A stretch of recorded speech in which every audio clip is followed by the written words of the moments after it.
This is CBS 7 News at 10. Your eye on West Texas. I don't want to see people killed out there for senseless, useless reasons. A West Texas father has made it his mission to make the oil field work environment safer after his son was killed on a drilling rig. Good evening, everyone. I'm Sarah Strackhouse. Dennis Bolt lost his son back in 2011 and has since become an advocate for oil field safety and reform. CBS 7's Deanne Lopez sat down with Bolt earlier today to find out how his plan of action was going. Deanne. The last few years have been a struggle for Dennis Bolt and his family after losing their son. He says there have been far too many deaths in recent years that could have and should have been prevented.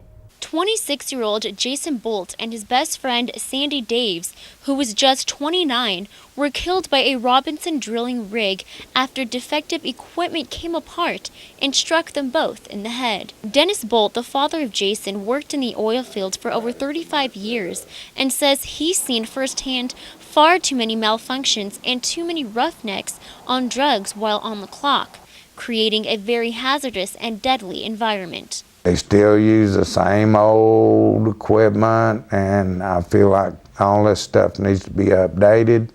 The training of personnel needs to be lengthy. In 2015, he plans on approaching legislature with a list of reasons as to why they should and need to change certain laws concerning the oil patch. One of those being that companies must report all of their employees who fail their drug tests to law enforcement, something he says that's not being done. Recently, Dennis was interviewed by the Houston Chronicle, highlighting the dangers and frequent malfunctions that have caused numerous oil field related deaths, including his son. I don't want to see people killed out there for senseless, useless reasons. According to their article, 663 workers were killed in oil field related industries from 2007 to 2012 nationwide.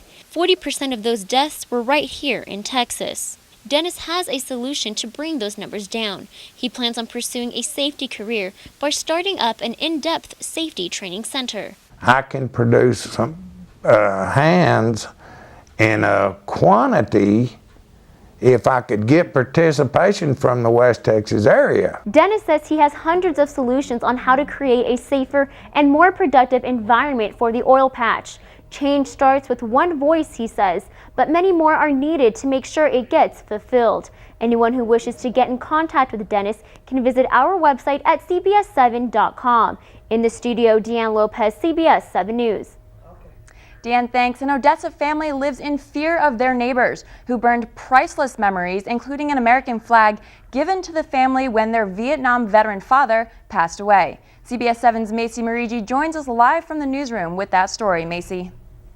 Sarah, Joe Price and his father built the family house on Sundown Street in Odessa together. Now a place that used to be a point of pride is becoming shameful.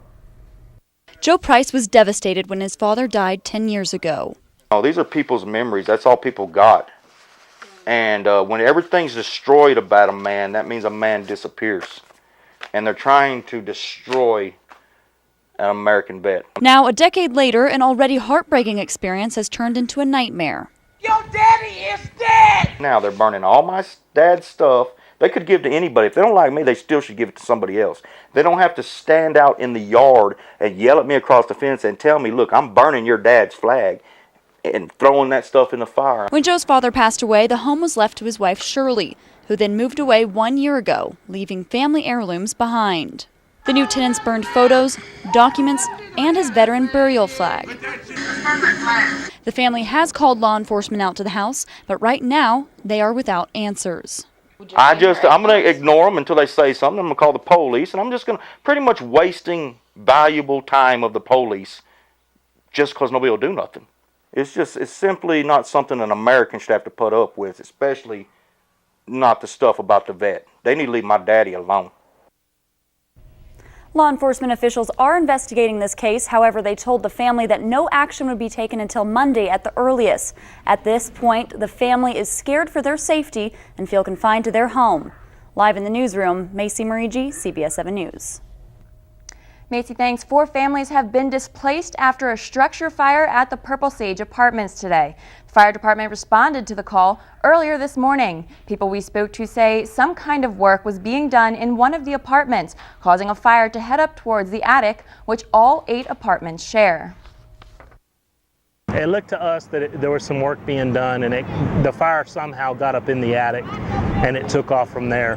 The bulk of the fire was in the attic. There wasn't a whole lot of fire damage to the apartments, just a lot of smoke and water damage. I want to thank God to keep them alive and no one got hurt or injured. Officials say there are no injuries at this time, and the Red Cross was at the scene helping the 4 families find shelter.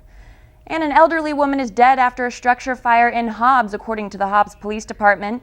They tell us they first responded to a fire early this morning. HPD says the cause of the fire is unknown and the house is a total loss, but the fire is still under investigation. Now time for a look at weather. Specialist Daryl Ward is in the Pinpoint Weather Center now with a first look. Daryl, could these fires have anything to do with the wind conditions today that we're seeing? Well, wind certainly didn't help today, Sarah. We had, earlier in the day, we had wind gusts peaking up around 40, 41 miles an hour. That's going to make life tough for firefighters, and it's probably lucky it didn't spread the fire any. We've got winds increasing again now with a cold front coming through, and in the morning, you're actually going to have a chance for some rain early on Sunday morning, windy and cool. 42 to start your day in Odessa. Look at the winds north, 25 to 35 miles an hour, and could be gusty. Same story for Midland, 42. Rain possible in the morning, especially up until about noon. North winds gusting 25 to 35 miles an hour. Chance of rain in Big Spring, 43. Same story. 20 to 30 mile an hour winds. Chance of rain in Pecos, 42 to start your Sunday morning. 40 in Fort Stockton. Rain possible.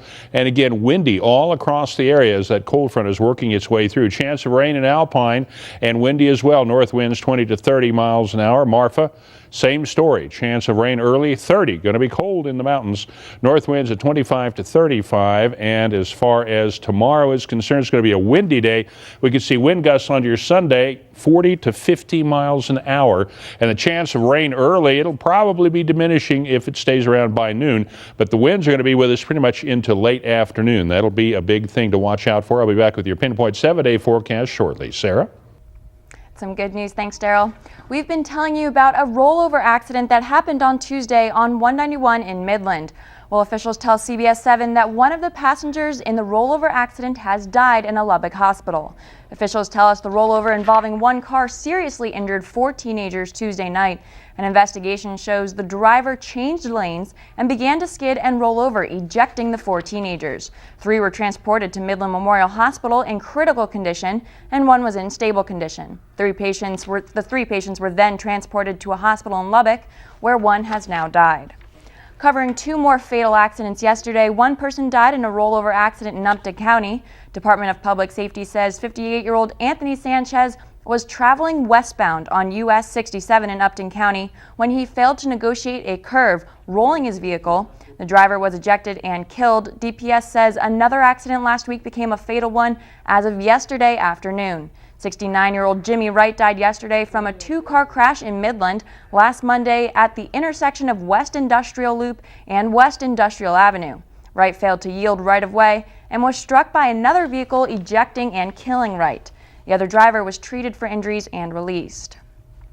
And 1 vehicle heading down 42nd Street ended up driving through 2 yards in the area. Witnesses tell CBS 7 no one is sure why the driver veered off the road, but she was transported to the hospital with injuries to her face. And 2 separate burglaries, both happening inside of church walls, has made Midland officials search for vandals. Vandals threw a potted plant through the glass doors of Memorial Christian Church and managed to shimmy their way through to the main office, stealing hundreds of dollars. The burglars then made their way out the door with a creative escape plan by grabbing a chair, stacking a statue on top, and hoisting a safe over the ledge. They wanted money, they wanted the safe, and that was it. They didn't touch computers or anything else. The St. Anne's Catholic Church in Midland was also ransacked around the same time in February. The thieves stole an undisclosed amount of money from the church and broke in by once again using a potted plant. At St. Anne's, the vandals did much more physical damage, breaking and scattering religious items all over the church. If you have any kind of information regarding this break-in, Midland Crime Stoppers is hoping you can help put those responsible behind bars. There's $1,000 cash reward for any information that leads to an arrest. Just give the Midland Crime Stoppers a call at 694-TIPS. Continuing coverage on an Odessa police officer behind bars, Odessa police tell us Salvador Becerra was charged with 2 counts of violations of the civil rights of a person in custody and improper sexual activity with a person in custody, a state jail felony. And the Ector County Jail confirms there is a 3rd count for the same charge. We've obtained 2 of the 3 arrest affidavits that go into detail why he was arrested, what his actions were, and what police have been saying about it. The type of behavior that Becerra is alleged to have engaged in is illegal and it's inappropriate. Let this not be a reflection of the entire Odessa Police Department. The affidavit states on 2 separate traffic stops, Officer Becerra brought a female back to his patrol car and asked her sexually explicit questions before fondling her breasts underneath her bra. The Ector County Jail says the bond for the first 2 charges are each set at $10,000, and the bond for the 3rd has not yet been set. OPD tells us he has 2 pre-trial hearings set for next week. Stay tuned to CBS 7 and CBS7.com for updates. Methamphetamine, a deadly and highly addictive drug, is being used by oilfield workers both out in the field and behind the wheel. The owner of a drug screening compliance who has several offices throughout West Texas says they've seen a dramatic increase of oilfield workers testing positive for methamphetamines. Linneman says there are a number of reasons as to why many oilfield workers are using the drug. You have cash accessibility, that these oilfield workers are making a lot of money, and you have the proximity to the border of Mexico, so accessibility there is very large.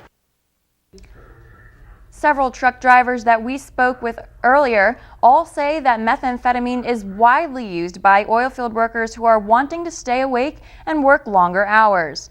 Linneman says the best way to control and prevent employees from drug abuse is to have all companies perform random tests frequently and to keep educating the community about the growing problem. An unruly strip club patron is accused of shooting at the establishment after being kicked out. Anthony Walters was arrested at his place of work in Big Lake, according to San Angelo police. Walters was at Desiree's Gentlemen's Club on Friday and was kicked out. After leaving the club, he shot at it and then drove back to Big Lake. A joint effort by San Angelo Police and the Reagan County Sheriff's Office led to Walters' arrest. An old traditional country music show has started back up in the Basin. The brand new Opry is a mostly country western show now playing at the Globe. Members of the brand new Opry say it used to be around in the 70s and now they're bringing it back. The brand new Opry is a country western show. We do mostly classic country music, but we're going to try to get some newer acts in and just try to build the brand new Opry back the way that it used to be. If people want to get involved or find out how you can see a show, you can call the Globe Theater at 432-332-1586. It's probably been a while since you last saw Snow White or Honey, I Shrunk the Kids, but Throwback Saturday brought back the classics. The Midland County Libraries turned into a mini movie theaters today to show old movies to the public for free. Children of all ages and parents came out to enjoy an afternoon at the picture show. Stay tuned for more events at the Midland County Libraries as Throwback Month continues. Still ahead on CBS 7 News at 10, the Permian Basin Honor Flight is trying to send World War II veterans and other veterans to Washington, D.C. to see the national monuments. And we are seeing the wind already moving into our neighborhood as we take a look outside. Our pinpoint eye cam overlooking the city of Odessa. Get ready for a windy night, chance of rain. Back in just a couple of minutes to tell you more.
Good evening. Welcome back to CBS 7. Thank you for being here. Change is arriving. About to say it was coming, but it's arriving as a cold front's pushing in. Winds are kicking up. Let's take a look at our pinpoint 4x4 radar here first. And we are seeing, now we have off and on through the day seen things crop up on the radar. It's been virgin. It's been dissipating before it hit the ground, but we're starting to see some showers crop up and some lightning and thunder around the Midland area here. As we zoom in a little bit closer, you're seeing some of this is going to start reaching the ground now, which is good news. And we are, again, like I said, seeing a little bit of lightning and thunder out there. And this whole thing is moving through now, moving from the northwest to the southeast across the area, along with winds picking up considerably. Now let's take a look outside. Our pinpoint ICAM is overlooking the city of Odessa, and we are seeing the front come in pretty much as we speak. As we take a look at our ICAM right now, we are seeing wind picking up considerably and some showers starting to crop up, and this is a pattern we're going to see through the night with the wind especially. Temperature right now at Midland International, we are checking in at 68, winds west at 29, gusting up to 36 miles an hour, humidity 21%, and the high today was 76, 54 was the overnight low. No, well, we got a trace this morning, but not enough to make a change in the amount of rain we have had so far this year. Again, there's a possibility of more. Here's that front we're talking about right now. Actually, a double front, very strong low pressure right here coming over the top of us as we speak. Behind that, a pretty strong cold front that's going to bring colder air with it, and some strong winds continuing on into the day tomorrow. So be ready for some winds. And as we look at our wind forecast through the night tonight, they're going to start sweeping around out of the north, northeast, 20 to 30. And during the day tomorrow, we could see wind gusts up as high as the 45 to 50 mile an hour range during your day on Sunday before the winds start to ease down a little bit late on Sunday afternoon. So be ready for some winds, and your pinpoint 7-day forecast reflects that, with that colder air coming in behind the front. 56 on your Sunday, and the possibility of rain is going to stay with us through the night tonight and into the early morning hours on Sunday. Now, by about noon, we'll probably see the chance of rain move out of the picture, but the winds are going to stay with us, like I said, through Sunday afternoon before they finally start diminishing. So be ready for a very windy day Sunday.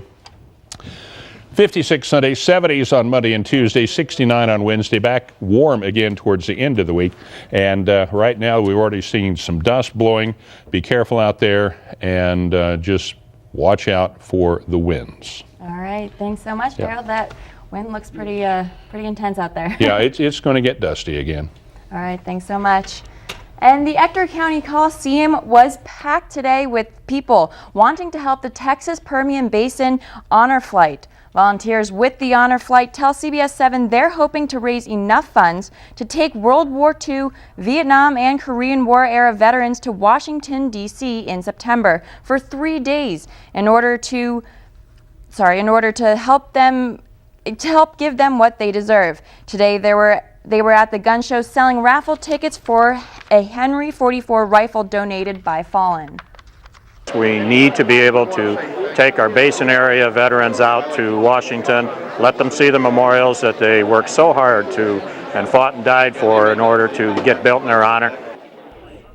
You can call this number or visit this website if you'd like to donate or you'd like to apply to be on the flight. To find out more information, you can visit our website at cbs7.com. Coming up, we take a look at some national stories making headlines today. And plus some big soccer games today, including the Odessa Crosstown rivalry matchup round 2. Whitney Harding will have some more coming up in sports. You're watching CBS 7 News, your eye on West Texas.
Welcome back. In national headlines, the U.S. and other Western nations say tomorrow's vote to decide the future of Crimea region in Ukraine is illegitimate. The United Nations also weighed in on the referendum today. CBS News correspondent Wendy Gillette reports from New York. Tens of thousands joined dueling protests in Moscow. Just hours before a pivotal vote in Ukraine's Crimean Peninsula. The referendum decides if Crimea will break away from Ukraine and become a part of Russia. Members of the punk rock band Pussy Riot spoke at a massive anti-government demonstration, while thousands showed their support for the Kremlin-backed annexation. Raise their hands. At the United Nations, 13 of the 15 members of the Security Council voted for a U.S.-sponsored resolution declaring Crimea's referendum illegal. But Russia used its veto power, causing it to fail. China abstained. Supporters of the resolution say they knew what the outcome would be here at the UN. They say they still held the vote to demonstrate the international opposition to the referendum. Russia, isolated, alone, and wrong, blocked the resolution's passage. A delegation of U.S. senators in Ukraine also criticized the impending vote. We are united in our full support for Ukraine's sovereignty, national unity, and territorial integrity. But already Russian forces are on the move. They took control of a village near the border with Crimea. Wendy Gillette for CBS News at the United Nations. In other national headlines, it has been more than a week since a commercial airline headed for Beijing disappeared with 239 people on board. For days, ships and planes crisscrossed the South China Sea looking for Malaysia Airlines Flight 370, but now new information has surfaced. The Boeing 777 could have flown more than 2,500 miles from its last known location. Danielle Nottingham has the latest from Los Angeles. Malaysia's Prime Minister now believes Flight 370 continued in the air for more than 6 hours after losing contact with air traffic control, and that someone disabled the plane's tracking system. These movements are consistent with deliberate action by someone on the plane. Investigators are looking at all scenarios, including hijacking and the possibility that one of the pilots took over and committed suicide. The Malaysian authorities have refocused their investigation. Clearly, the search for MH370 has entered a new phase. Police went to the homes of the pilot and co-pilot, but did not reveal if anything was found. They are also examining the psychological profiles of the men, 53-year-old Zaharia Ahmad Shah and the 27-year-old co-pilot, Farik Abdul Hamid. On Saturday, a Japanese plane took a final flight over the South China Sea as the search focus shifts. The latest analysis shows the plane either flew toward Thailand or over the Indian Ocean. Danielle Nottingham, CBS News. All right, we're switching gears here. Yes, we are. Whitney joins us. I couldn't decide what I wanted to do. I mean, it was kind of like the wind today. I couldn't decide if it wanted to let me stay where I wanted or blow me away. I mean, but I did get some sports highlights. Oh, that's good. They're coming up. Stay with us.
The West Texas Wildcatters have been waiting for this day for a while. Their first game as a franchise. Sadly for us, it was on the road. The good news, San Angelo friends helping us out with the highlights against the Bandits. And let's get going. Gotta get some jitters out for the Wildcats here.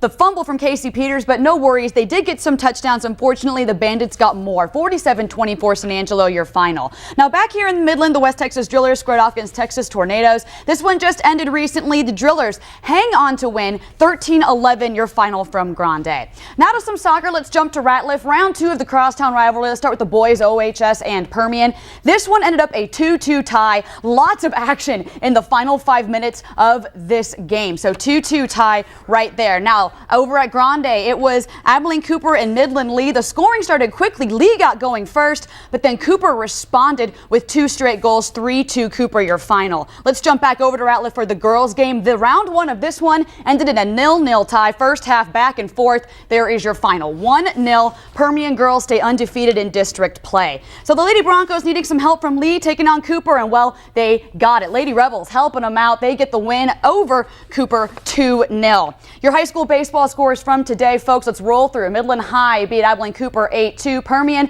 fell to Coronado 13-3. And then Odessa High fell to Tascosa in extra innings. Midland Christian winners over Pantego. That means they are still undefeated in district play at 2-0. Odessa High softball also won today 10-0 against Tascosa. Take a quick break. We'll be right back.